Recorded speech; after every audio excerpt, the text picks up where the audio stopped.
Serambi Islami, semua ada di sini. Kajian Islami, buat bekal nanti.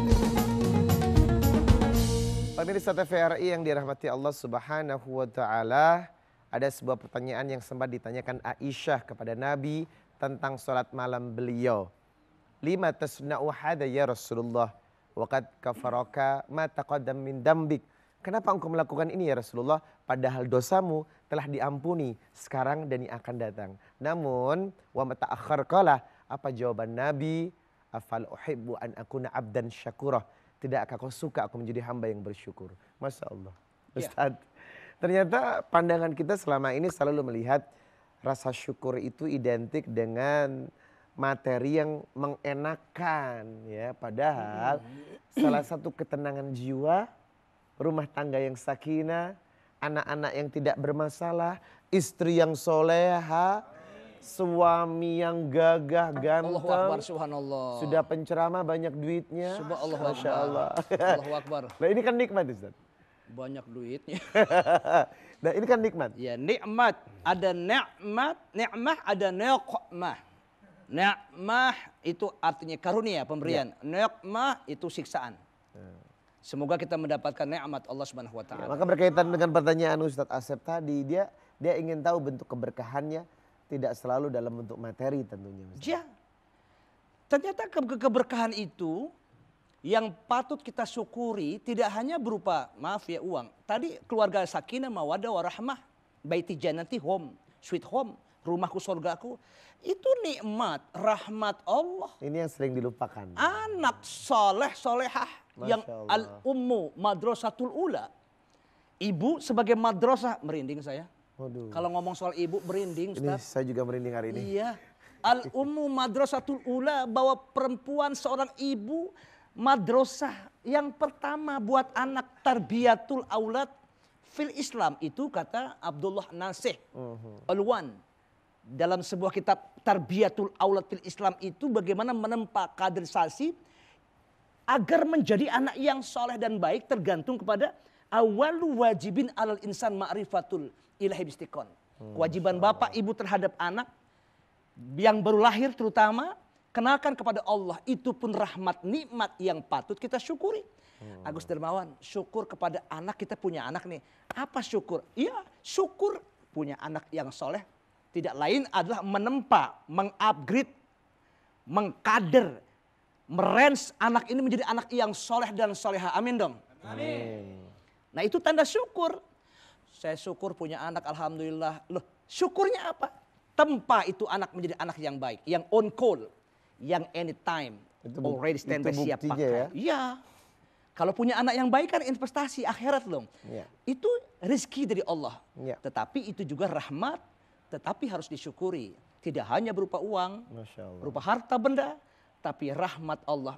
Keluarga sakinah, mawaddah warahmah, termasuk diri kita sehat, anak kita soleh-solehah, itu pun rezeki Allah yang patut disyukuri, namanya berkah itu. Satu Ya. lagi, Baik. this is very interesting. Yes. Ini sangat menarik. Tadi di hadis Muslim yang saya baca, ada kalimat sholat malam Rasulullah. Kenapa ditanya? Afal uhibbu an akuna abdan syakura. Ternyata sholat malam feedback kita kepada Allah, bagian menunjukkan rasa syukur kepada Allah. Begitu Ustaz ya? Iya, wa minal laili fatahajjat bihi nafilatal lak asa ayat athaka maqama mahmuda. Tempat itu tempat yang terpuji. Masya Allah. Rasul pernah kan sujud menangis kan? Pernah saya waktu Iya. minggu kemarin. Iya. Waktu sujud dia menangis, waktu dia berwudu dia menangis, setelah salam menangis. Ternyata waktu itu terjadi apa? Ayat Allah turun yang dikatakan inna fi khalqis samawati wal ard wa ikhtilafil laili wan nahar la ayatil liulil albab, dan seterusnya. Kalaulah umatku tahu tentang esensi ayat ini, pasti mereka semua merinding. Masya Allah. Pasti mereka menangis semua. Begitu hebat dan besarnya nikmat Allah Subhanahu wa taala. Intinya adalah Syukur. ibadah bentuk syukur yang paling Allah cintai adalah salah satunya sholat malam ya. Betul sekali. Ayo Bu, sholat Ya. malam. Ya. Insya Allah. Oke silakan, di segmen ini ada pertanyaan. Dari mana dulu? Assalamualaikum warahmatullahi wabarakatuh. Waalaikumsalam warahmatullahi Kiai, wabarakatuh. nama Baik. saya Aziz. Ya. Saya dari Nabawi. Mau bertanya Kiai. terkadang saya itu sendiri merasa masih banyak kekurangan dalam bersyukur contohnya. Hal yang terkecil adalah ketika Allah memberikan nikmat berupa apa yang saya inginkan dulu itu terwujud. Namun pada kenyataannya saat ini masih aja terasa kurang nampaknya. Itu bagaimana cara menyikapinya, Yai? Mohon petunjuknya. Terima kasih. Wassalamualaikum warahmatullahi wabarakatuh. Masya Allah. Ini pertanyaannya bukan cuma dirasakan Bang Aziz nih. Tapi the majority orang-orang itu akan mengalami hal yang sama. Rasa syukur dengan kurang itu tipis Ustaz. Iya. Katanya bersyukur tapi kurang aja mulu ya. Handphone yang satu tambah handphone yang satu lagi ya. Nah ini gimana menyikapi ini Ustaz? Tergantung kepada kita, man praposis, God disposis. Bahwa manusia punya rencana, Allah yang menentukan. Jadi kalau kita bersyukur itu, maaf, sekecil apapun rezeki dari Allah. Jadi kalau kita menikmati, berterima kasih, mensyukuri akan nikmat Allah ini yang aku berikan, ya, yang Allah berikan. Ini orang tidak ada puasnya yang saya katakan tadi, dapat 1 minta 2, 2 mau 3, 3 mau 4. Kalau ada 5 dia kebut terus karena cuma 4 aja itu sunnah Rasul. Kita diiring ke sana ya. Nggak ada habis-habisnya, nggak ada habis-habisnya. Orang yang bersyukur itu orang yang menerima apa pemberian Allah apa adanya, qanaah tuh, menerima apa adanya.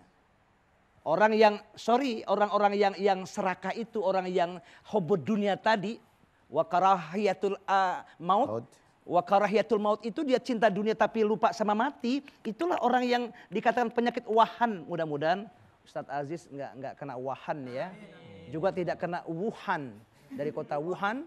Ini luar biasa, bismillah. Mudah-mudahan Allah akan memberkahi kita, mensyukuri akan nikmat yang sudah ada.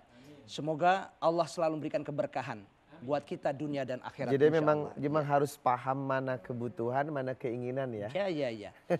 Ya. Sebetulnya yang membuat kita tidak bersyukur, yaitu keinginan. Yang Gengsi kita. Semakin besar gengsi kita, percaya.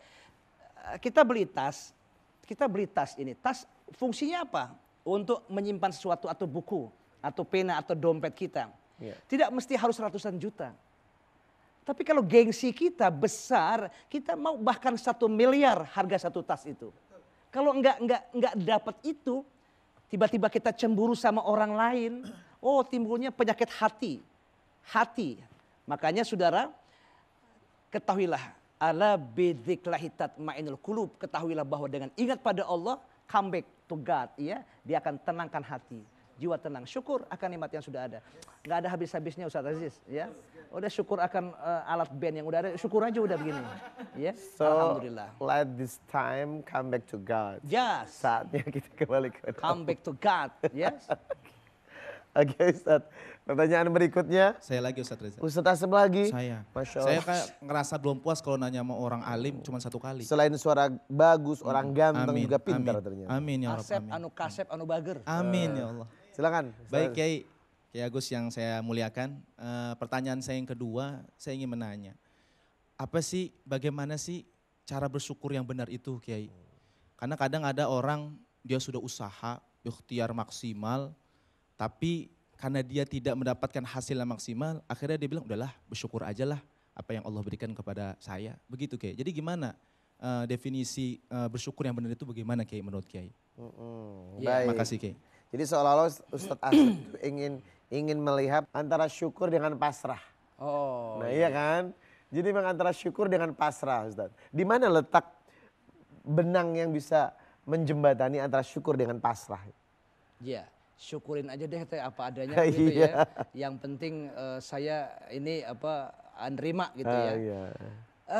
Kalau orang bekerja keras, orait labora, bekerja sambil berdoa. Dan pada puncaknya setelah dia berusaha, Al-Imam Ghazali pernah mengatakan, Ustadz, Imam Ghazali mengatakan bahwa syukur itu punya ciri, punya satu kriteria. Pertama adalah di hati. Sedikit apapun, sekecil apapun, Umpama antum ini belum dapat kontrak nih, jangan gerutu, bersyukur, sehat, amin dong. Masih hidup kan? Nih hati. Yang kedua, dia harus berucap lisan, alhamdulillah, ala syara' wa dara' masykur, suka duka syukur pada Allah. Amin dong. Yang ketiga, harus ada implementasi.